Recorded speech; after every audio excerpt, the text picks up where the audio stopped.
Let's bring in former Arkansas Governor Mike Huckabee. Governor, good morning. Thank you so much for being on the show.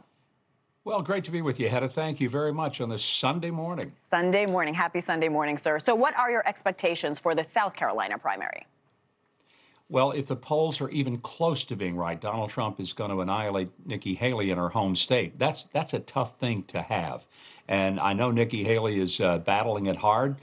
This is kind of a last stand for her. Now, she may stay in through Super Tuesday, but when you lose your home state and you lose it by a large amount, it's really tough to get the donors on board. And it's tough to make the voters and, frankly, the media believe that you're still in the race. So we're looking at a poll right now. You're right. Haley is trailing behind Trump by 30 points. But, Governor, it is Super Bowl Sunday. Trump is up by more than 4 touchdowns against Haley in South Carolina. Why is he still playing the offense here? You know, that's something Donald Trump loves to do. This is his style, whether you love him or don't. You're just not going to change him at this point of his life and political career. There are times that I think all of us who like Donald Trump would love for him just to ignore Nikki Haley, stick straight to the message of the general election.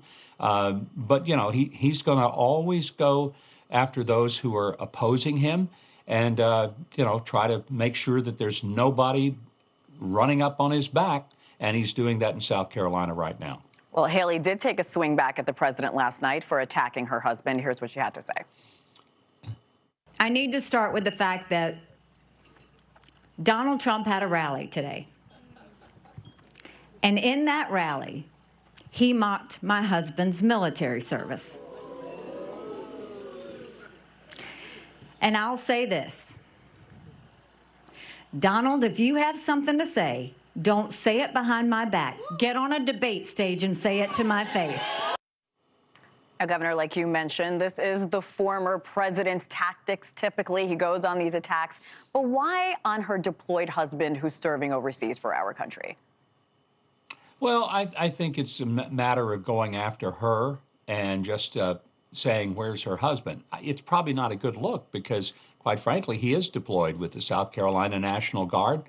I think the smart play, as I said, ignore her, completely ignore her. There's no need to engage her in this situation, and it only gives her an opening so that she can respond to something that he said. He should be cruising on to a big victory in South Carolina. He doesn't need to focus on her. He needs to focus on Joe Biden and the complete mess this country is in on the border, on inflation, on ability of people to buy homes and cars, on our mess overseas, the fact that we have really lost ground in respect of the world. Those are the issues that Americans are going to care about a whole lot more as to where Nikki Haley's husband is deployed. Our correspondent Emily Finn showed us the billboard that Haley put up attacking both Trump and Biden's age. Do you think that's a smart strategy for that campaign? No, I don't. Look, it's one thing to attack someone for their competency. Their age is different. There are people in their 90s. Clint Eastwood, a great example of a guy who is still making great films. He's in his 90s. Chuck Grassley, senator from Iowa, in his 90s, still runs every day. Sharp is attacked. It's not age. It's not the chronology. It's the competency. That's what people see when Joe Biden shuffles to the podium, can't complete a sentence, yells at reporters, can't remember that he was vice president when he's deposed. Those are the things that people worry about. It's not that he's old. It's that he just doesn't seem to have the spark. We were seeing another poll from January. Let's talk about President Biden ducking yet another Super Bowl interview, second year in a row. I don't want to say he's hiding, but why do you think he's not speaking to the public yet again with the biggest audience really around the world? The only reason that he would miss an opportunity like that is because his staff is scared to death that he'll do what he did Thursday night in what was supposed to be a press conference. He comes out and yells at reporters, gets in a testy exchange, outright lies about some things that were in that report.